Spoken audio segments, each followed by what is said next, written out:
Hai, apa kabar semuanya? Semoga kabar Anda baik-baik saja. Terima kasih karena sudah memberikan support dan juga kesetiaan Anda untuk membangun channel Codot Film. Yuk kita lanjutkan alur ceritanya, sambil siapin kopi dan cemilan, setting suara volume full. Gasken. Kembali ke Akademi Luar. Beberapa sosok manusia muncul dari pintu keluar ilusi Akademi Dalam. Dari penampilan-penampilan mereka sebenarnya mereka adalah Xiao Yan, Sun Er dan yang lainnya. Di belakang mereka adalah Lin Yan yang mengikuti karena penasaran. Saat Xiao Yan dan yang lainnya bergegas keluar dari hutan, suara tua yang samar terdengar di atas kepala semua orang. Kamu harus mendapatkan surat dari seorang tetua jika kamu ingin meninggalkan Akademi Dalam. Apa yang rencananya akan Anda lakukan oleh kelompok besar Anda dengan pergi?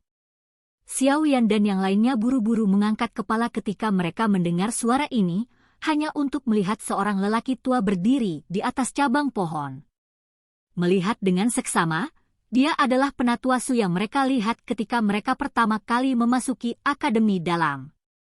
Penatua Su, saya Xiao Yan dan saya memiliki masalah mendesak yang mengharuskan saya melakukan perjalanan ke Akademi Luar.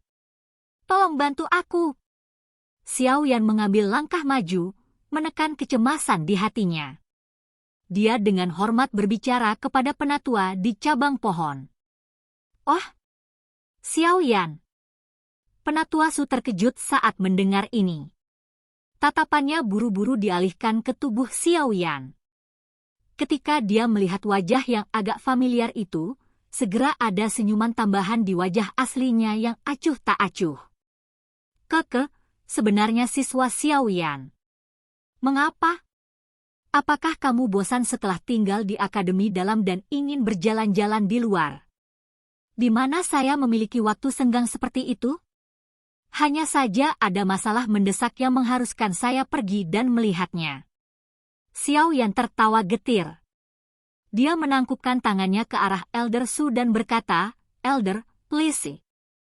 Penatua Su berhenti sejenak karena menurut peraturan Akademi Dalam, tanpa surat, mereka tidak bisa membiarkan orang pergi begitu saja. Namun, Xiao Yan berbeda. Dia adalah seseorang yang secara pribadi dikatakan oleh penatua pertama untuk memberikan perhatian ekstra. Selain itu, meskipun dia telah ditempatkan di sini, dia juga telah mendengar tentang Xiao Yan mampu memperbaiki pil tingkat 5. Karena itu, dia cukup senang membantu Xiao Yan. Menurut aturan, saya tidak bisa membiarkan Anda lulus karena Anda tidak memiliki surat di tangan Anda. Namun, karena murid Xiao Yan, saya akan melanggar peraturan sekali hari ini.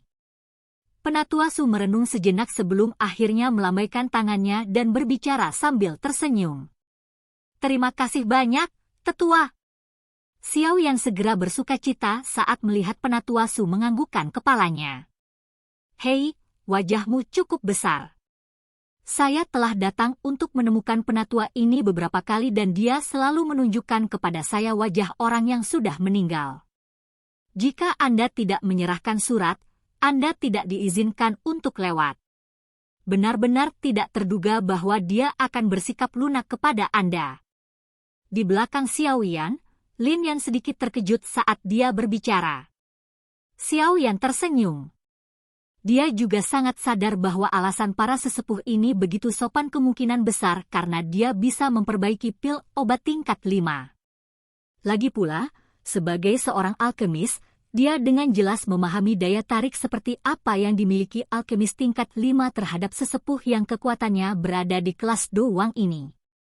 Xiao Yan gege, kamu tidak perlu terlalu khawatir. Seharusnya tidak ada masalah yang terlalu besar yang akan terjadi di dalam Akademi Jianan. Sun Er, yang telah memperhatikan Xiao Yan tiba-tiba berbicara dengan lembut. Meskipun yang pertama menyembunyikannya dengan baik, dia masih bisa menemukan kecemasan samar di antara alis Xiao Yan. Xiao Yan mengangguk sedikit sambil berbicara dengan suara lembut, namun, kamu juga harus mengenal Xiao Yu dengan baik. Dia memiliki karakter yang angkuh. Kecuali jika ada masalah besar, dia pasti tidak akan datang mencariku. Tidak peduli bagaimana orang mengatakannya, Kami juga dari klan yang sama. Selain itu, klan Xiao telah direduksi menjadi keadaan ini karena aku. Saya juga merasa sedikit kasihan pada mereka. Sun Er tersenyum. Tangannya yang halus dengan lembut memegang telapak tangan Xiao Yan, menunjukkan bahwa dia tidak perlu terlalu khawatir. Saat keduanya berbicara dengan lembut, ruang dari area terbuka di depan mereka tiba-tiba berfluktuasi secara intens. Segera, ruang itu tampak terbuka paksa oleh tangan yang tak terlihat. Sebuah pintu menyilaukan berwarna perak muncul dalam pandangan mereka. Saya sudah mengirimkan sinyal. Oleh karena itu, akan ada beberapa griffin yang menunggumu. Pegunungan dalam Akademi Dalam dipenuhi dengan banyak magical beast. Jika tidak ada griffin untuk ditunggangi, Anda mungkin perlu membuang waktu seminggu untuk mencapai Akademi Luar. Elder Su dengan lembut mendarat di tanah dari cabang pohon dan tersenyum ketika dia berbicara dengan kelompok Xiao Yan. Elder Su, terima kasih banyak. Aku pasti akan membalas budi yang dibuat hari ini. Xiao Yan menangkupkan tangannya ke Elder Su dengan rasa terima kasih. Dia tidak tinggal lama karena dia memimpin dengan cepat berjalan menuju pintu berwarna perak. Setelah itu, sosoknya menghilang dengan cahaya yang berkedip-kedip. Sun Er dan yang lainnya mengikuti setelah Xiao Yan. Dengan kilatan cahaya perak, hutan sekali lagi menjadi kosong. Melihat Xiao Yan yang cemas, tampaknya dia memang memiliki masalah yang mendesak. Saya khawatir saya perlu melaporkan kepada penatua pertama tentang hal ini. Penatua Su merenung sejenak setelah orang terakhir menghilang di balik ambang pintu berwarna perak. Dia berbalik dan melompat ke langit. Sepasang sayap Douki muncul saat dia bergegas menuju Akademi Dalam. Saat mereka keluar dari pintu berwarna perak, pegunungan tak terbatas muncul di hadapan Xiao Yan. Ada ngarai tak berdasar yang memanjang dan akhirnya menghilang ke tepi pandangan mereka tidak jauh di depan mereka. Pada saat ini, ada griffin yang sangat besar yang mengepakkan sayapnya di samping ngarai. Bahkan ada 2 orang yang mengendarai griffin. Keke, beberapa dari kalian menuju Akademi Luar kan? Ayo naik. Seseorang yang sedang mengemudi berdiri dan tersenyum. Dia berbicara dengan Xiao Yan dan yang lainnya saat melihat penampilan mereka. Terima kasih banyak. Xiao Yan tidak mengucapkan kata-kata yang tidak perlu. Dia melambaikan tangannya dan memimpin untuk melompat ke griffin sebelum tubuhnya berdiri tegak tanpa bergerak di belakang griffin yang cukup licin. Sun Er dan yang lainnya mengikuti di belakangnya. Semuanya adalah orang-orang dengan kekuatan luar biasa. Oleh karena itu, mereka secara alami tidak akan menunjukkan hal memalukan yang ditunjukkan beberapa siswa baru ketika mereka pertama kali memasuki Akademi Dalam. Melihat gerakan mantap ini, kedua pembalap griffin juga melontarkan pujian pelan. Para murid itu memang layak menjadi murid Akademi Dalam. Kelincahan semacam ini adalah sesuatu yang jauh dari apa yang bisa dibandingkan dengan siswa Akademi Luar. Duduklah dengan tenang. Teriakan keluar. Griffin tiba-tiba mengepakkan sayapnya dan terbang dengan embusan angin kencang. Sebuah tubuh besar terangkat ke langit sebelum akhirnya dengan cepat terbang menuju pegunungan di Akademi Luar. Di tempat terbuka berlabuh Griffin di Akademi Luar. Karena Griffin sangat menarik perhatian, ada cukup banyak siswa Akademi Luar yang berkumpul di sekitar tempat terbuka. Para siswa ini langsung terkejut saat melihat sekelompok orang turun dari griffin yang baru saja mendarat. Xiao Yan, Sun Er, Hu Jia, dan Wu Hao pada dasarnya adalah bintang yang diketahui semua orang di Akademi Luar sebelum mereka berempat memasuki Akademi Dalam. Meskipun lebih dari setengah tahun telah berlalu sejak saat itu, masih ada cukup banyak siswa yang mengingatnya. Sebab, gelombang percakapan pribadi terdengar saat keempat orang itu menampakkan diri. Mata mereka dipenuhi dengan panas yang membara. Xiao Yan, yang sedang terburu-buru, secara alami tidak peduli dengan tatapan ini. Dia memimpin kelompok keluar dari lapangan terbuka dan mengandalkan ingatannya untuk berjalan ke kediaman instruktur Ruoling. Hei, gadis berpakaian hijau itu sangat cantik. Mengapa saya belum pernah melihatnya sebelumnya? Sangat disayangkan. Jika saya pernah bertemu dengannya sebelumnya, saya bahkan mungkin bisa mendekat dan memiliki kecantikan seperti itu. Beberapa suara tanpa sadar menjadi lebih keras saat mereka memandangi sekelompok orang yang telah menghilang dari ujung pandangan mereka. Ada sekelompok siswa baru yang telah memasuki akademi luar selama setengah tahun ini. Oleh karena itu, mereka belum pernah melihat Sun Er dan yang lainnya sebelumnya. Namun, melihat sikap kelompok yang mengesankan, siswa baru yang baru saja tiba ini tidak berani terlalu keras. Suara mereka secara alami muncul sekarang setelah kelompok itu pergi. Ci, anak nakal, kulitmu sangat gatal. Itu adalah wanita senior Xiaoyan. Kamu benar-benar ingin dekat dengannya hanya dengan kekuatanmu. Seorang siswa yang tampak lebih tua melirik seorang siswa baru yang muncul di sampingnya dan berkata dengan tawa dingin. Siapa Xiaoyan? Saya hanya mendengar tentang siswa baru kepala Raja Yan Cheng dan tidak mengenal Xiaoyan. Murid baru itu juga seperti duri. Segera, dia membalas dengan amarah. Raja murid baru Yan Cheng? Hehe, itu hanya beberapa hal yang sekelompok siswa baru yang tidak tahu besarnya langit dan bumi yang dibuat, namun kamu berani membandingkan dengannya? Kembali ketika senior Xiaoyan memasuki Akademi Inter, dia sudah menjadi bintang 6 Dadoushi.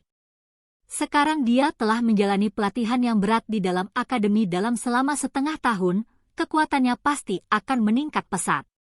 Dia mungkin telah mencapai puncak kelas Dadoushi. Berapa pangkat Yan Cheng itu? Hanya dengan satu tamparan, dia bahkan tidak akan mengenali ibu tuanya. Seorang siswa yang lebih tua diajak. Yang disebut raja siswa baru itu hanyalah sesuatu yang telah dipilih sekelompok siswa baru dalam pertemuan mereka. Kekuatan Yan Cheng itu adalah yang paling luar biasa. Karena itu, ia didukung oleh sekelompok mahasiswa baru untuk menjadi raja mahasiswa baru. Meski kekuatan mahasiswa baru dianggap tidak kuat, mereka menang dengan jumlah yang banyak. Oleh karena itu juga merupakan faksi yang cukup kuat di akademi luar. Ekspresi murid baru itu juga sedikit berubah ketika dia mendengar yang disebut puncak kekuatan Dadoushi. Dia juga jelas tentang jarak yang sangat besar antara keduanya dan segera tidak lagi berani mengucapkan kata-kata sembrono. Dia hanya menyelipkan ekornya dan melarikan diri dengan perasaan kecewa. Kelompok Xiaoyan secara alami tidak mengetahui perubahan yang terjadi di akademi luar selama setengah tahun ini. Selain itu, mereka tidak akan memperhatikannya bahkan jika mereka tahu. Dengan kekuatan, Gerbang Pan, saat ini, ia mampu menduduki peringkat teratas bahkan di akademi dalam. Mengapa mereka perlu repot dengan siswa baru yang baru saja masuk akademi luar ini? Mereka mengikuti jalan dan berjalan menuju tempat di mana instruktur Ruoling beristirahat. Karena Sun Er dan Hu Jia, mereka telah menarik cukup banyak tatapan di sepanjang jalan. Beberapa siswa yang lebih tua memang mengenali sedikit dari mereka. Namun, beberapa siswa baru memiliki wajah yang dipenuhi dengan rasa ingin tahu saat mereka berhenti dan menoleh sambil berulang kali bercakap-cakap secara pribadi di antara mereka sendiri. Mereka bergegas sepanjang perjalanan. Sekitar 10 menit kemudian, rumah elegan instruktur rolling muncul di hadapan Xiaoyan. Dia diam-diam menghela nafas lega saat dia meningkatkan kecepatan langkahnya. Sesaat kemudian, mereka akhirnya sampai di depan pintu sebelum mengetuknya dengan lembut. Berderak! Pintu mengeluarkan suara saat dibuka. Wajah kurus, pucat, cantik yang agak akrab muncul di pandangan Xiaoyan. Dengan sosok cantik yang lurus dan kaki ramping yang sangat panjang, siapa lagi yang bisa melakukannya selain Xiao Yu? Xiao Yu, yang telah membuka pintu, juga tercengang saat melihat sekelompok besar orang di depannya. Namun, Saat tatapannya beralih ke wajah Xiaoyan, dia langsung terkejut. Kejernihan kristal di matanya yang cantik muncul secara bertahap. Itu menunjukkan jejak badai yang bergulir. Jangan menangis, jangan menangis. Apa yang sebenarnya terjadi? Saya telah bergegas keluar tanpa henti. Xiaoyan menyaksikan Xiao Yu mengungkapkan sikap lembut dan lemah di depannya untuk pertama kalinya. Dia sangat tertegun dan segera berbicara dengan tergesa-gesa. Bagian belakang gigi Xiao Yu menggigit bibir bawah merahnya dengan erat. Dia akhirnya tidak menangis. Yang dia lakukan hanyalah menarik tangannya dan buru-buru lari ke dalam rumah. Di bawah perilakunya yang tidak biasa ini, Xiaoyan tidak berani menolak sedikit pun, dan membiarkannya menariknya ke depan sesuka hatinya. Dengan Xiao Yu memimpin mereka, kelompok itu melewati ruang tamu dan akhirnya tiba di depan sebuah pintu. Baru kemudian yang pertama memperlambat langkahnya dan dengan lembut membuka pintu. Tangan Xiaoyan tiba-tiba sedikit gemetar saat dia menatap ekspresi Xiao Yu. Dia perlahan masuk ke dalam kamar dan langsung melihat sebuah tempat tidur serta pria yang tergeletak di atasnya. Pria itu berusia sekitar 25 tahun. Pada saat ini, matanya tertutup rapat dan kulitnya seputih seprai. Selain itu bahkan berisi tampilan menderita dan tubuhnya sesekali akan sedikit bergetar. Wajahnya sebenarnya sedikit mirip dengan Xiaoyan. Mata Xiaoyan menatap tajam ke wajah yang dikenalnya. Tinjunya tiba-tiba menegang. Ada sedikit jejak darah yang menyebar dari pupil hitam pekatnya. Sesaat kemudian, suara rendah yang menahan amarah yang tak tertandingi diam-diam keluar dari tenggorokannya. Kakak kedua, silakan pergi ke. Oke guys, jangan lupa like, comment, share, and subscribe di channel Codot Film. See you next video, peace out and bye-bye.